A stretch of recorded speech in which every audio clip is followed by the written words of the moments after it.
Rick Thomas, Kim Perry. thanks for coming in, brother. I'm really glad to be here. This is such a funny one because, I mean, every interview's been different, but you and I have a lot of history together, and so that's going to make this one really cool. That we do. And then you also have, I said to you as we were setting up for this that I always come away smarter after talking to you, but also a better human. You're one of a few people that I don't think I've ever talked to and not come away being a better version of myself. So, Wow. super thrilled. You laid down right the now. gauntlet. I did. I'm a little nervous now. Dude, bar is high. So so by way of background, we met at a National Speakers Association meeting. No, it wasn't that. No, it wasn't. Toastmasters. Right. I met At Anthony. Wafer Tech. That's right. Yeah. So it was the Wafer Masters, which the funny thing is Tate, my son, works there now. Oh, really? And I'm like, do they still have the Toastmasters group? We were in Toastmasters together. Yes, And then we you were. took me to the NSA meeting where I met Anthony. Yes. That's right. That's right. We were both trying to figure out how to speak to smaller rooms and run the room. We crushed that thing. We were the heroes of that Wafer Master group. That seems like 10 lifetimes ago. It was.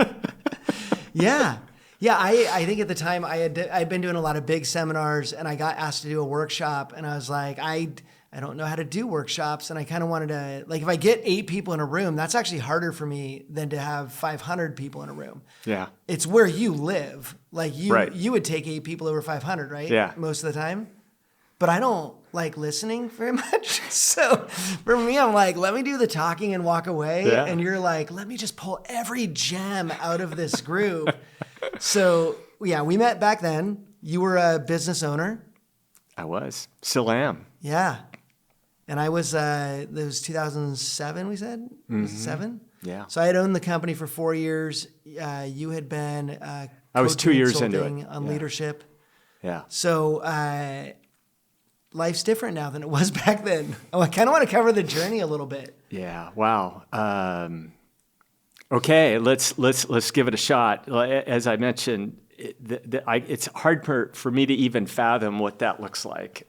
Thinking back on all the twists and turns that the journey has taken, and obviously I was given some thought about how to lay this out, and probably maybe a place to anchor this is in 3 different quotes. All right.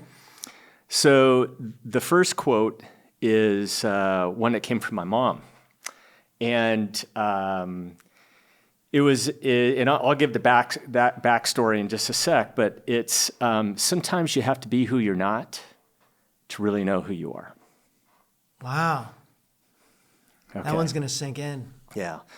The second quote that I'll speak to that really talks about a pretty pivotal time in my journey, especially over the last, let's say 15 years since we knew each other, maybe about the last 7 or 8, is you can't expect me to believe more in you than you're willing to believe in yourself. Okay. Also solid. And then we'll finish up on the last one, and this is not my authorship. I don't know the guy who said this or woman, but it was what got you here isn't going to get you there. Mm-hmm. And we've all heard that at times, but I think it's a great reminder, especially as we talk about business today. Mm-hmm. And where do we go from here? So let me go back. When you and I met, I was 2 years into starting my leadership consulting business, and just for context, again, I'm a recovering engineer. I was in the plastics industry for about 20 years, and I ended up co-owning a small manufacturer with another guy, and we made lots of little plastic parts for a lot of companies. And actually, it was really fun. You know, the engineering side of my brain was just, I would geek out on this stuff. And I still do. I'll go into the grocery store and I'll pick up a milk jug and I'll look at how that thing was made. Mm-hmm. And I still do that to this day. It's kind of a weird thing. And My wife has indulged me over the years with my little quirks that way. But we happened to have a client at the time, it was one of our larger clients, and their client was Ford Motor Company. And we had an opportunity to have a major component on the new Super Duty truck. Wow. And so this is a big deal. Yeah. This would launch us in terms of the profile of manufacturing that we did. And very engineering intensive. A long story short, the product launched, and about 6 months into the launch, they started getting failures at our customer that actually made it through our customer, ended up on the production line at Ford. And just for perspective, when Ford ends up with a product on their manufacturing line for one of their feature trucks that doesn't work, you get all kinds of help that you didn't ask for. So consequently, we had people flying in from Dearborn Oh, no. all hours of the night. You know, this is back in the pager days. Yeah. You know, I You're had getting pager. 911 I'm getting pages? 911. I mean, it was brutal, and it was a very difficult, what we call root cause analysis, to really understand why were we getting these failures, what was happening. By the way, that's my favorite analysis. Root cause. Root cause. I hate looking at like what's happening now. I like going, why did that happen? And I just had a conversation today where it's like, we were dealing with something. I'm like, I don't care what it looks like right now. I want to know how it got there. Like, what was the beginning of that? Because that's where oftentimes you can figure out where the problem comes from. It is interesting analysis. Maybe it's because I had so many bad experiences with root cause analysis. I kind of go into spasmodic twitches. Just even talking about it is making me a little tense. Yeah. We figured it out. But there was a point when I didn't know if we would. And the financial penalties for shutting down a Ford production line at the time were $1 million a day. Oh my gosh. And that our client, our customer would pay that fine. Well, the pressure on us to figure this thing out was significant. And because I was, not only the partner in the business, I was the VP of operations. That was my role. It landed on my lap. Oh my gosh. Me and my engineering team to help figure this out. We did, but at one point, I remember talking to my mom about this, and I'm like, you know what? I don't know how I ended up here, but I definitely don't want to be here. And it was just making me question everything about why was I even in this business? Wow. And that's when she said, she goes, you know what, mijo, that's because my mom was Puerto Rican. So she said, that's when I always knew it was going to get serious. She called me mijo. She'd say, sometimes you have to be who you're not to really know who you are. Yeah. And it didn't make sense to me at the time, but that phrase has come back to me so many times since then. Because whether, we got through it, it's the old adage, all things will pass. And we eventually figured it out, and we were better for it. It took us a while to redeem ourselves, but we did. And, from a mental toughness point of view, and it's, what's the other saying? What doesn't kill you Makes you stronger. makes you stronger. And man, that was the case. And that has been the experience ever since, is that every time that I encounter something in the business that is like, oh my gosh, how are we going to figure this out? I now have that anchor experience to tell me, you know what? Not only are we going to figure this out, we will get through this, but it also informs who I want to be. Because I know that experience, not in of itself, but that and many others eventually led to me leaving the business. because I knew I just didn't want to be in manufacturing anymore. It wasn't fun. And frankly, I wasn't learning anything, not anymore. And so I left, and I started, doing, and I spent a number of years, about 3 years, really soul searching with a lot of outside good mentorship and help to figure out what is it that I wanted to do. And what I always enjoyed to do was the people side of the business and developing people and developing my team and developing myself and learning. So that's how I ended up doing what I was doing, how I went from engineering and manufacturing into leadership and consulting. And every experience I've had since then, it all points to, is this where I want to be? And I've had multiple pivots in my career since then. As you know, I went from that leadership and consulting business, and then I pivoted into combining that with wealth management and being a financial advisor, and eventually pivoted out of that. And now I'm, doing the strategy work and helping business owners sell their business.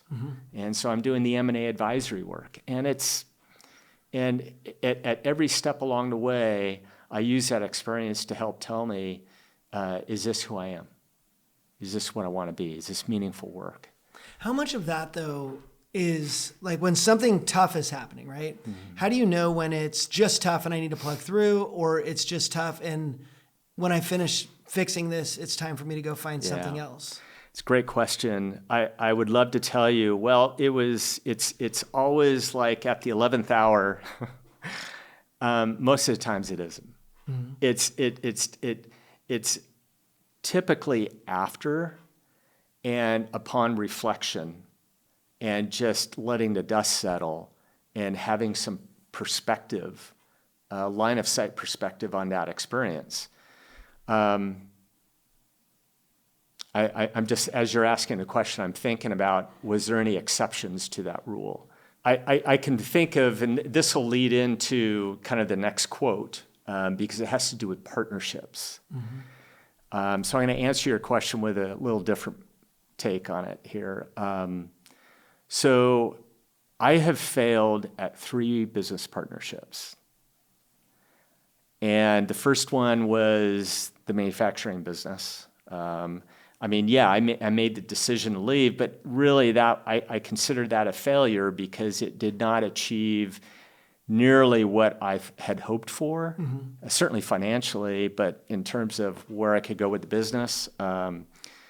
And I had a second consulting partnership around 2008 that ended up exiting that, and that did not even come close to fulfilling what I expected it to.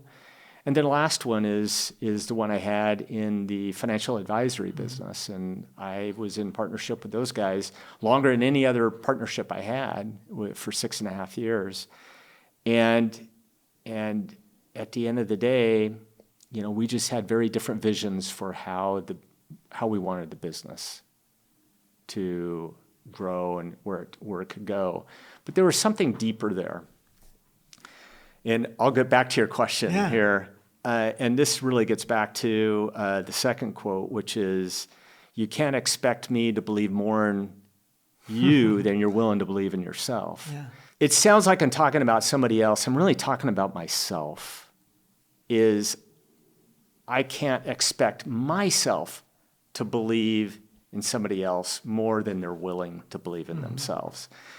And when it comes to partnerships, as I look back over the last, because the first one became a partnership right around the late 90s. So, I'm 23 years into it now. I've had some perspective. And what strikes me about the reasons, one of the reasons that all of them failed is because I went into each of those partnerships with expectations of what they would do, who they were, what they were willing to do for the business. And in fairness to them, that was all me.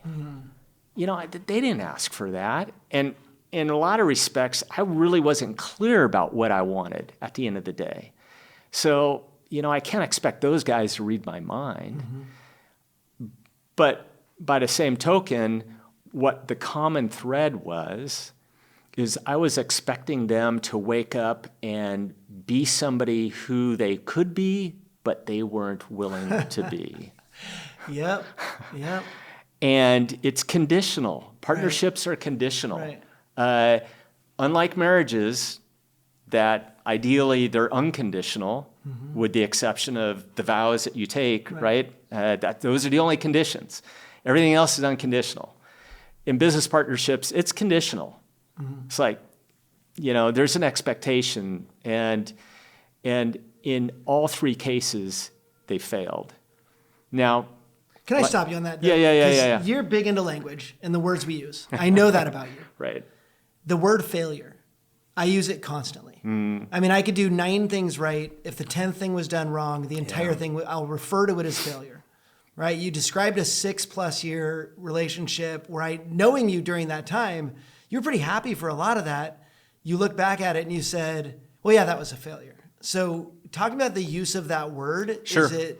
Is it more powerful in your head and you need to think of it as a failure for you to be able to be okay with it being gone? Yeah, it's a great question. I think I use the term failure probably more in terms of what my role was and how I look at my failure to really self-actualize what I expected from them. Right. Now, I could point at each of the partnerships and say, yeah, financially it was a failure. It didn't materialize what I expected it to. But that's really not what I'm getting at. Now, I will acknowledge this. I don't have a stigma about failure. I just don't. Right. It's, what's that Michael Jordan video that he shot with Nike about, if, how many times he failed at the final shot? I mean, it's surprising. Yep. So I just don't look at failure as a stigma. Some people are just so afraid of it. I'm not, man. I fail every day. What's the term by, I'm not bringing it to mind right now, the leadership guru, but it's failing forward. Yeah. It's like, keep moving forward. And I think there's failing and falling short, but I call both of those things failure. Yeah. Like if I didn't make it all the way, I call it failure. So I hadn't thought about this, but for another reason, I was thinking about this morning. If I'm going to fail, I want to fail because I did something. Yeah. As opposed to failure due to inaction.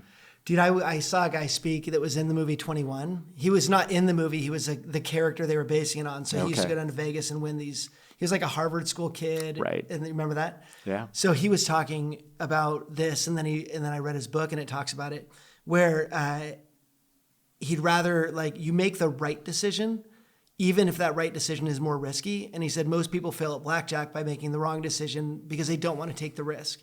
If you're supposed to hit, you freaking hit. If you don't hit and you fail, that's on you. Right. If you hit and you fail, that's the game.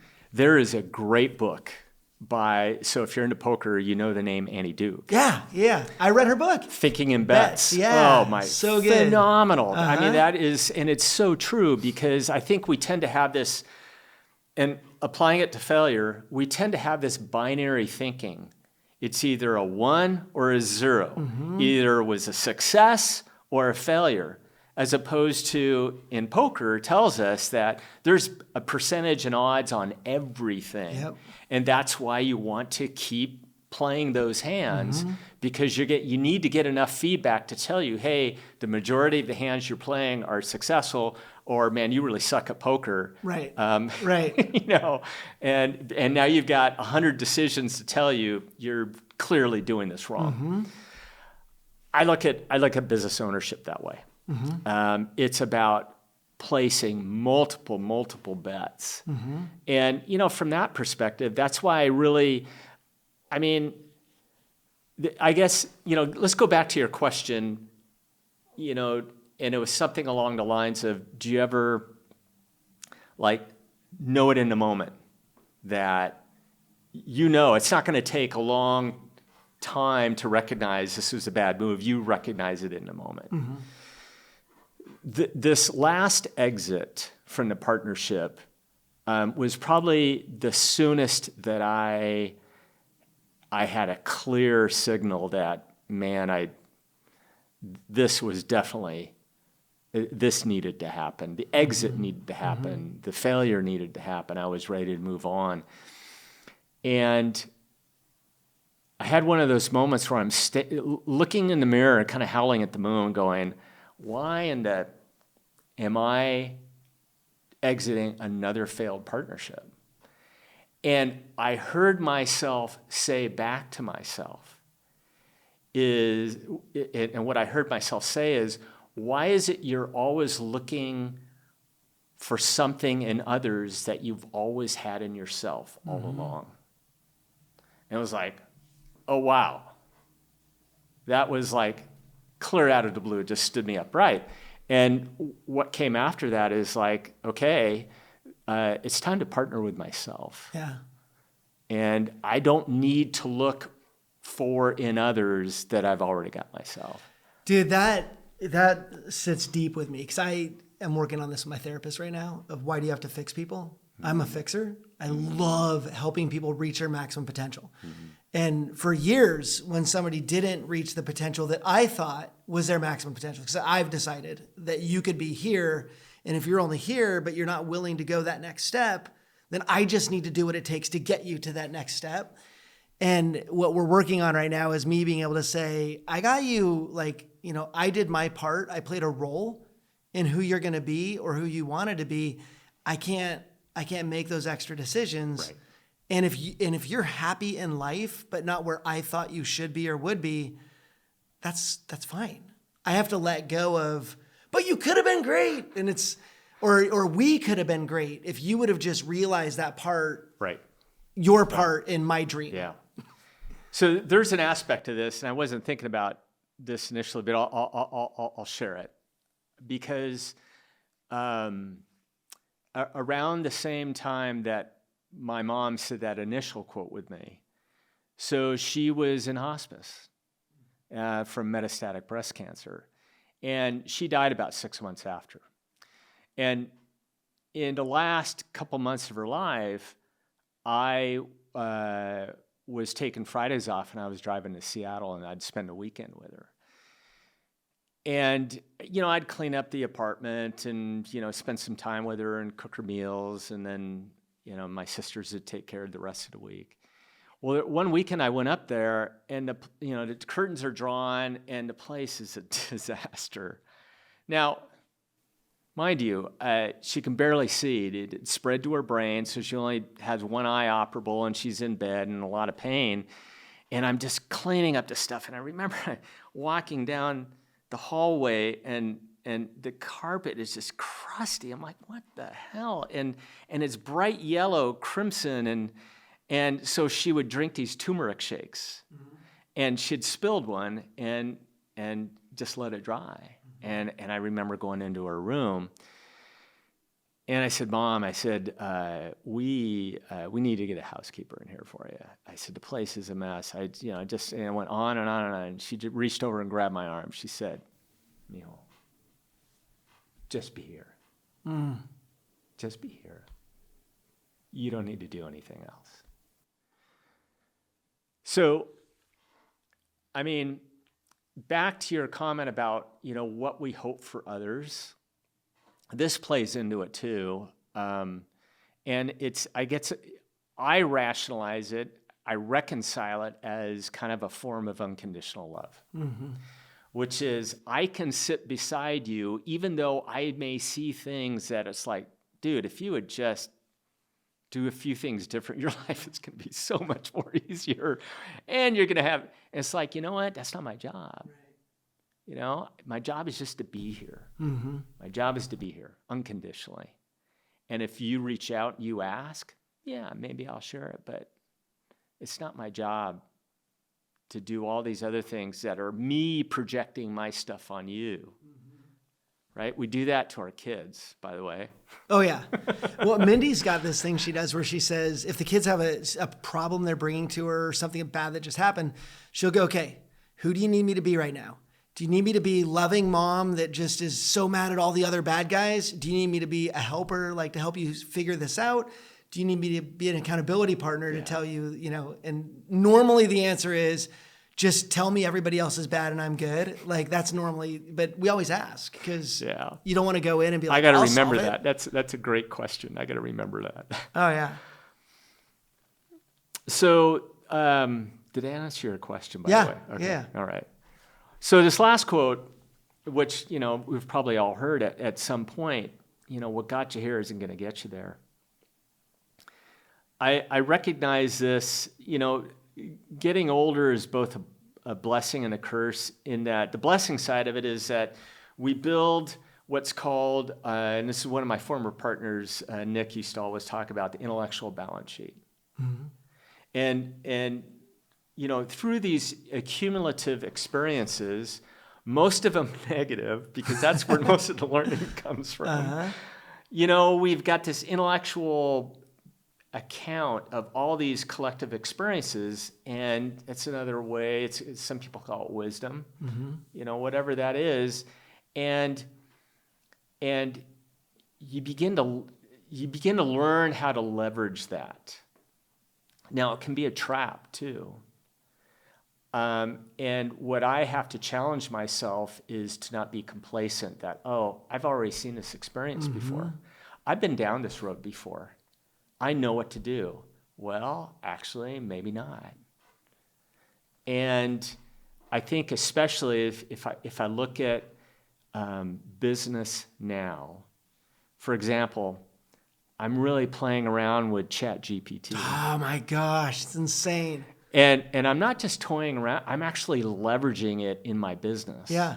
So. Well, and aren't you the one who told me to read AI Superpowers? Yes. I knew it. Yeah. I couldn't remember who said it until just now. I read that book. It's insane. Yeah, Kai-Fu Lee, the author, is a huge mind. I love following his stuff because he's so insightful. And you know what? He was absolutely dead right on. Uh-huh. Okay. Well, there's a few things he wasn't right about, but it didn't have anything to do with AI development. Right. But AI, with ChatGPT is looking how to leverage that to accelerate the business.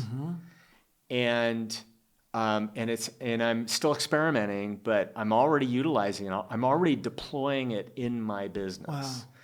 And now, anybody I talk to about this, because I can really geek out on the whole totally. AI, machine learning, and even if you really want me to go down a dark hole, start talking about blockchain, and I'll chase you down that hole. The thing about any of these AI tools, you don't own the data. As we use them, we are teaching those algorithms how to learn and use it. So we just have to be very cognizant of that. I sanitize everything I put into that user interface. But I know I'm very honest with myself about, okay, there's no secrets here. This is public domain. Right.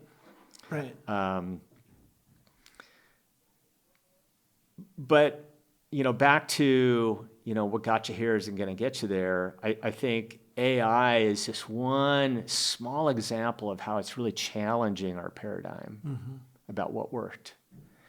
And it really has me thinking, because I'm a business model geek, man. I love business models. And this is what's really helped me actually in diving into the M&A world. And there are businesses that will absolutely survive the AI revolution and will actually thrive in it. If you're a maker, if you make something, you're in a pretty good position. If you are a broker of information, look out. Yeah. That it's being disintermediated and I'm sorry, I'm already going down that hole, is being disintermediated. So, let me kind of back myself out of that hole and just say, this is where I am at right now. What got us here ain't going to get us there. Now, we can apply that to us socially as well. We're relearning what community means. And in a lot of respects, I think we're learning from our children. So my middle son, who I've talked about him, he's the uber gamer. That dude can game. I don't know how he does it. Although he just started wearing glasses, and I said, "You see, Dad was right. Dad was right. I'll claim that part." But that online community he has is pretty vital to his. That's to his sense of self. What's that? Is he on Discord? I couldn't even tell you the platform that he is on these days. He's on multiple gaming That's platforms. just like the chat. They chat back and forth, and you can create like different lobbies and stuff like that. I'm really showing my age here. Yeah. I have no freaking clue. He's on Discord. Yeah. Okay. All the gamers are. All right. Fair enough. But yeah, so it's setting aside our assumptions about what community looks like and looking at how they do community and learning from that. Yeah. Man, I just that to me is really I'm excited about it. AI doesn't scare me in that regard. I mean, maybe if I was in some other sector of the economy, I would be a little more frightened. But I'm not frightened at all. Yeah. Don't get me wrong. There's going to be a price paid. When the robots take over. Yeah. We're dealing with the Terminators of the world. Right. But I'm excited about the potential, the acceleration. I think you nailed it with what got you here won't get you there. I mean, that I have learned a million times in business where it's like, well, this, we got to this point. Why can't we jump over? Like if you're growing a company, it's really hard once you reach a certain number to get to that next level where you're, growing to the next level. And then to get you to the next level, you can't do the same things. Like we were largely manual here at the Coop. Like as far as our accounting, as far as like one person knew how to do it and they did it, but we had no processes, procedures, or systems. And then as we grew, it's like, oh, we should probably have a system for that. And so then you have to go back and systematize everything because what got you to an 8-person company isn't going to take you to a 41 based on just the systems you need. But also, with mortgage originators, I see all the time, they had 2 years of more business than they could shake a stick at. They picked up the phone and there was money. And so I feel like that created these bad habits of 2 years of picking up the phone and doing refis to where what got you those 2 years will do zero for you. Like sitting there waiting for the phone to ring. Right. And I think there's like, when you have success doing the wrong things or doing like whatever you have to do to get by, you're not creating these habits. You're not flexing the muscles. So let's go back to the Annie Duke discussion because this is what I love because what she wrote about, that whole thesis is in the realm of what's called decision science. Okay. And decision science here's the hard D I was talking about. This is all about looking at the merit of the bets that we placed to say, okay, I placed that bet. It didn't pan out. Does that mean it was a bad bet? Right. No, it may have been a really good bet. So here's a sports example because she talks about it in the book, and I love this. Because you and I are Seahawk fans. Well, no, you're a Niners fan, right? No, easy. No, I don't follow football. I'm a Blazers fan. Yeah, that's right. I was a Buccaneers fan growing up. I'm a Seahawks fan. I mean, I was in Seattle, their franchise year in 1976, and yeah, I could bore you with all the Seahawk details. But the ultimate Seahawk play that everybody knows about. I would have handed it off. Yeah, would you have handed off to Marshawn Lynch? Yep. Or would you have do the inside the tackle pass? Yeah. Okay.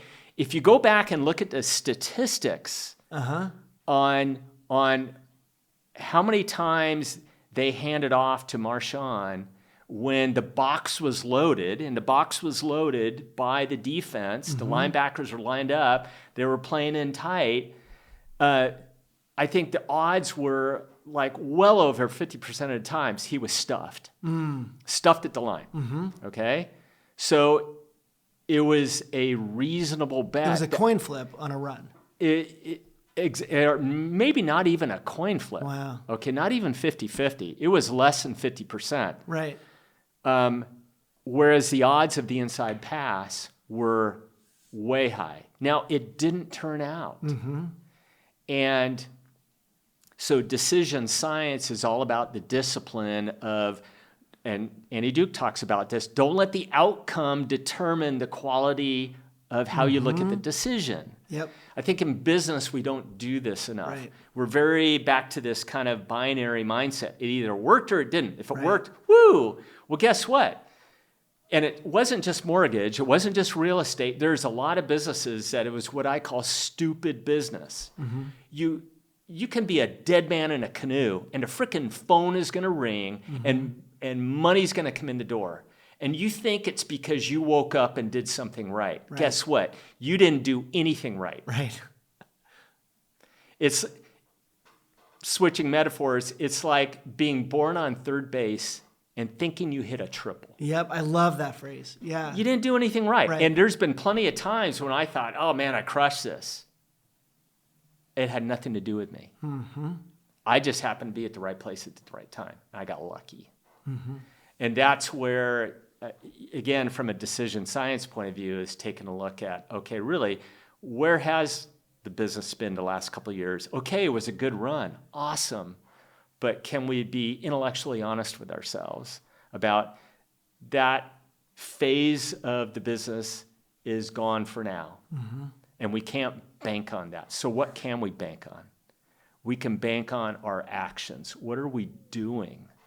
What are we doing that's different? What are we experimenting with? I'm huge on experimentation. Do an experiment. Do a different outreach. Try a different script. Try a different post. Engage differently. Experiment, and then look at how that went and judge the quality of the decision based on the premise, not on the outcome. Yeah. Frank, my buddy, used to say data beta do. He said I was in the fraternity data beta do. So collect your data, run a beta. If it works, do it. Right. But in that order. Yeah. Instead of do beta data. And then all of a sudden it's like, oh, we never should have done that. Right. And I love what you're saying. 'Cause sometimes we'll do something at the company where it didn't work out in the end. And in some cases, that's because we didn't do the things that we said we wanted to do to make it work out in the end. And it's really easy to point at it and see, that was a bad idea. It's like, was it a bad idea or was it poorly executed? Right. Was it the right idea? And if we would have just, things would have gone this way. So culturally, if I could wave a magic wand and all of a sudden all these businesses did one thing differently, the one thing I would wave the magic wand over is that they don't celebrate their wins anymore. They celebrate their good decisions. And whether the decision worked or not is almost after the fact. Because the more we recognize what a good decision looks like, it's like, oh, okay, we researched it well, we beta tested it, and we executed. It worked, great. Or it didn't work. Okay, what would we do differently next time? But now we know what a good decision looks like. Rinse and repeat.